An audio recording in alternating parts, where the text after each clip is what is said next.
Boa noite, ouvintes. Sejam bem-vindos ao Pode Pesquisar, o podcast mais amado da nossa instituição de ensino. No dia de hoje, estamos recebendo um convidado muito especial e renomado na comunidade científica para conversarmos um pouquinho no primeiro bloco do programa, Conhecendo a Ciência. Seja bem-vindo, Dr. Luan. Boa noite, pessoal. Boa noite, povo. Muito obrigado pelo convite e pela colaboração, Carlos. Bom, Dr. Luan, no quadro de hoje iremos conversar um pouquinho sobre diferentes tipos de estudo, mais especificamente do tipo de estudo caso-controle, que foi utilizado em sua última pesquisa. Para iniciar nossa conversa, eu já tenho uma pergunta. O que é o estudo caso-controle e quando ele surgiu? Então, Carlos, como é que eu posso explicar? O caso-controle ele é um estudo e é um método de estudo observacional analítico que teve origem na década, mais ou menos ali por volta da década 20. Mas, assim, a comparação de grupos em relação à exposição de fatores de risco já era feita há muito tempo, desde o século XVII. O termo caso-controle foi proposto por, se não me engano, Sartre em 1960. Oh, interessante. E como ele funciona? Ele compara grupos de pessoas com uma doença, né, que é o grupo que a gente chama de caso, com um grupo de pessoas sem a doença, que é um grupo que a gente chama de controle. O objetivo dele vai ser identificar, né, a frequência em que os grupos foram expostos a fatores de risco no passado. Ah, entendi. Então você analisa duas populações diferentes, certo? Isso mesmo. Bom, e como você seleciona essas pessoas? Bom, em um primeiro momento, o pesquisador deve separar um grupo de casos controle e depois ele deve encontrar alguma maneira de identificar qual é a chance da exposição entre o caso e os controles. Se existir associação entre a exposição e a doença, então a gente diz que tem uma chance de exposição entre casos e seja maior que a observada entre controles, além da variação esperada, né, desses devidos casos. Entendi. E aqui, Dr. Luan, quais são as vantagens desse tipo de estudo?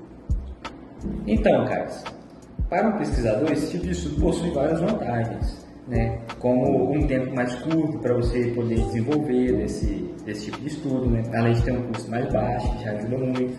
Tem a maior eficiência para estudos de doenças mais raras. Não apresenta risco, né, para os participantes. E além da possibilidade de investigação simultânea de diferentes hipóteses etiológicas. E de desvantagens, esse tipo de estudo possui alguma? Possui. Infelizmente, esse tipo de estudo já está sujeito a um viés de seleção. O senhor poderia me explicar aos nossos ouvintes o que é um viés de seleção? Claro, Carlos, com todo prazer. Quando a gente fala que uma pesquisa possui um viés, isso significa que em algum momento os pesquisadores cometeram um erro que irá afetar o resultado desta pesquisa. Então, basicamente, o viés de seleção em uma pesquisa de caso-controle ocorre quando os casos e controles diferem entre si sistematicamente, né, devido à forma de seleção. Então, o recrutamento de casos entre pacientes hospitalizados ou institucionalizados é particularmente sujeito ao viés de seleção, porque os fatores que levam à hospitalização. Então, Dr. Luan, nesses casos, o problema seria nas pessoas que foram escolhidas para serem participantes do estudo? É basicamente isso mesmo. E aqui, quando a utilização desse tipo de estudo é indicada? Então, Carlos, basicamente o estudo caso-controle tem sido cada vez mais usado nas áreas de epidemiologia e da saúde pública. Para avaliar a exposição, os pesquisadores podem usar entrevistas, questionários, informações de parentes e de vizinhos, né, ou marcadores biológicos. Agora a pergunta que não quer calar, doutor: os estudos caso-controle são incontestáveis? Então, Carlos, calma. Então, eu me arrisco a dizer que nenhum tipo de estudo é incontestável. No estudo caso-controle, o risco é mais alto. Existe uma pirâmide em onda que posiciona a validação de um estudo em relação a outros tipos existentes.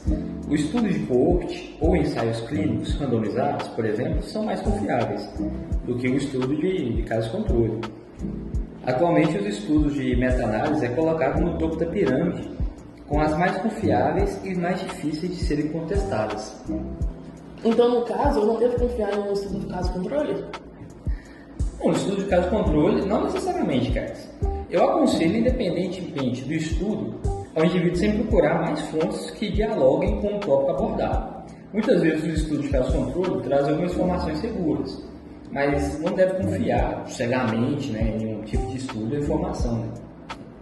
Entendi. Queridos ouvintes, nosso tempo já está esgotando e eu tenho uma pergunta que quero que vocês respondam aqui nos comentários. Estudos caso controle são ou não são seguros? Reflitam e interajam aqui com a gente. E gostaria também de agradecer mais uma vez a presença do Dr. Moan no nosso programa de hoje. Carlos, eu que agradeço, né, por essa oportunidade de poder vir aqui, de falar um pouco mais sobre o estudo, né, de caso controle, desse mundo científico para os acadêmicos da faculdade. Bom, na semana que vem, então, iremos discutir um pouco sobre a meta-análise com a doutora Sabrina. Ouvintes, eu vou deixando vocês por aqui. Iremos para um breve intervalo e, após os comerciais, a diretoria do Departamento de Pesquisa da instituição irá apresentar para vocês os novos editais da iniciação científica. Muito obrigada pelo tempo de vocês e até a próxima.